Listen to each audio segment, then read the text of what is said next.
Have you ever named an inanimate object, barring plushies, stuffed animals?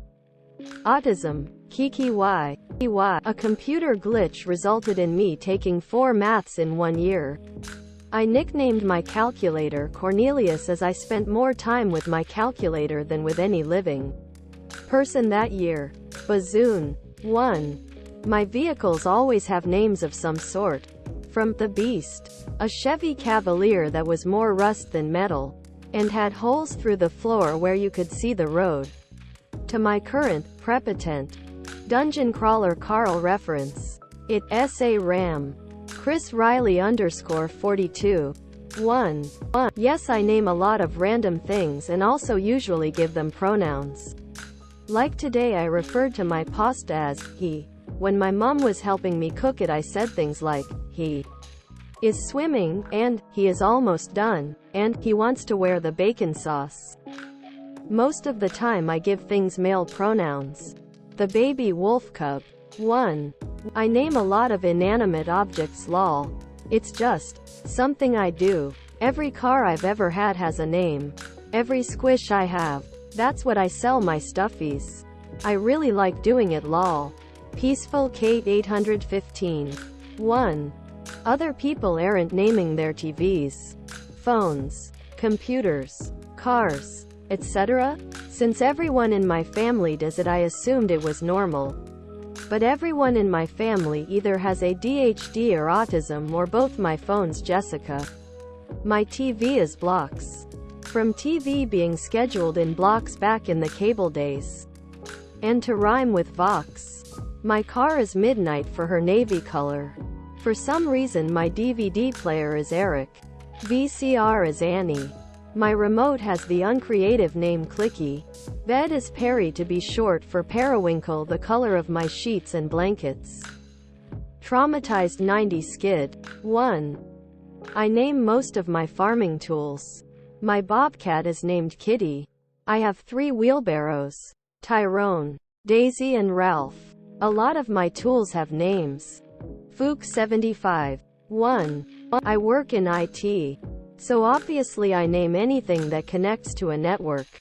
Lappy, Linux Lappy, Scrap Hound, Grease Monkey, etc. You get enough network devices.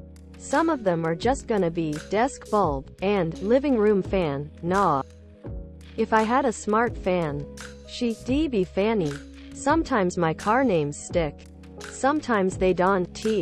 Like those pets where no one likes any of the names. So they just call her Kitty. XA0 my older car. ILL sometimes call Dauntless. Which is what the stereo Bluetooth connection is named. And also its most admirable trait being 25 years old. Mine for 20 of those years. XA0 my lightly less older car is a blue Prius. And Priuses are bigger on the inside. And blue things that are bigger on the inside are called TARDIS. Which is what that car's Bluetooth is named. I never call it that. It didn't T-stick. Hey, it's Corey. 1. I named my computer Argon because its local IP is 18. I love the name and it stuck. Nazarin 13. 1. Does the sun bother anyone else? Autism. Red Panda. I also experience this. The sun really irritates me even though I want to like it I just can't. It's always in my eyes and making me overheat. I especially hate when the sun is shining in between trees because it feels like it's almost flashing when I'm walking past. I usually just close my eyes completely if the sun is in my way. Definitely not a good strategy. And I agree. Sunglasses just aren't good enough sometimes. It feels like their whole purpose goes to waste because they don't work that well for me either no matter how dark they are. Cherix V. 1. I feel this. My idea of a beautiful day is cloudy but dry. I also cannot stand heat or sweat. Radian_freak. 1. Fuck the sun. All my homies hate the sun. Weird Drummer 2439. 1. Yep. It's mostly the heat that bothers me. I find it incredibly distracting to feel hot. To have sweat to wipe up. To feel my skin sticking. To feel rivulets of sweat crawling down my neck and sides. It's distracting. It breaks my concentration. And it's impossible to have fun or be creative. Sunspot 73. 1. Yeah, I don't really like the sunlight either. Even in the winter, the sun still shines bright. And I often forget sunglasses since I don't go outside that often. Though, I wear them to the beach or lake or outdoor pool if I go there. Terrence 113. 1. Hurts my eyes. I sneeze. It burns my flesh. It melts me physically and emotionally. My body increases blood pressure in sunny heat. If it's in the 90s I can't function. Cool dark gray cloudy rainy days are perfection.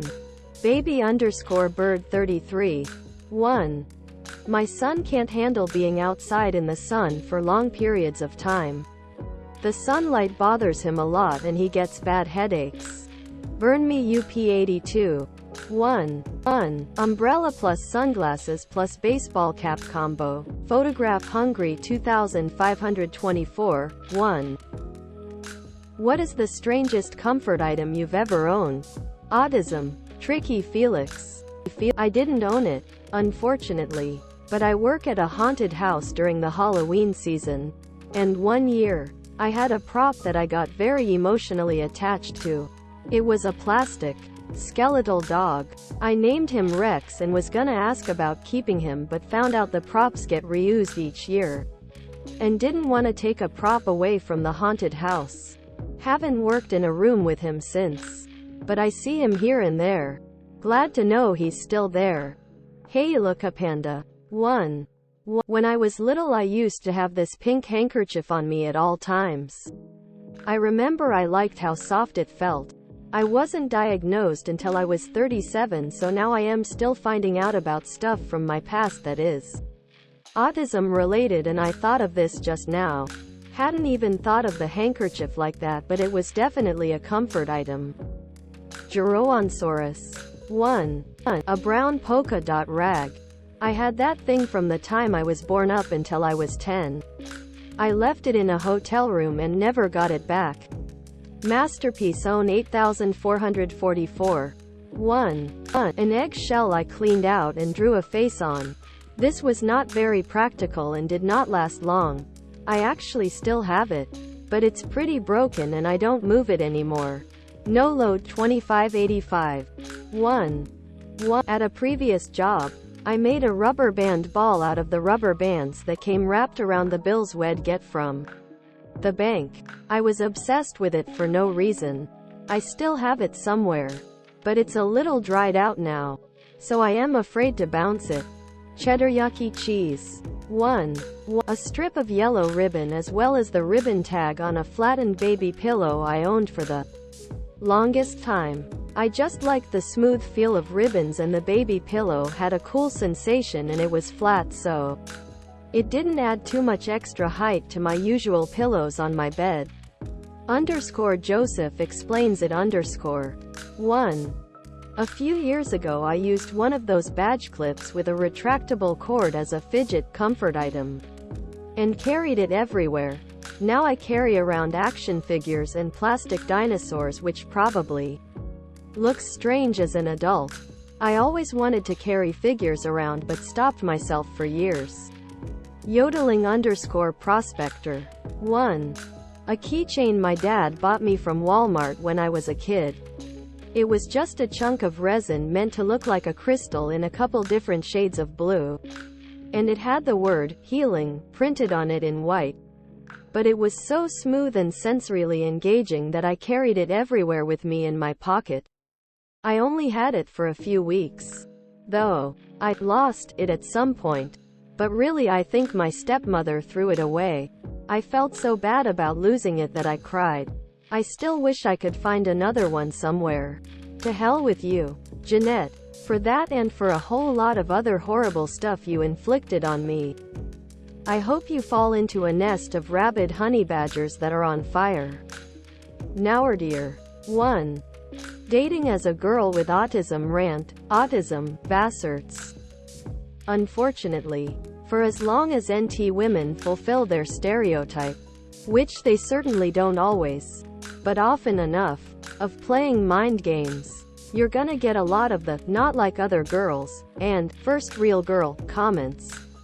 That's what they mean by real. A lot of women won't say what they mean and refuse to be direct about anything. A lot of NT people do that, but sometimes women especially so. RLDSXD 1. Sorry you're going through this. You aren't alone with the struggles of trying to date as someone with ASD. Really awful that people can't treat you for you, or rather respect your needs and behaviors without borderline fetishizing it.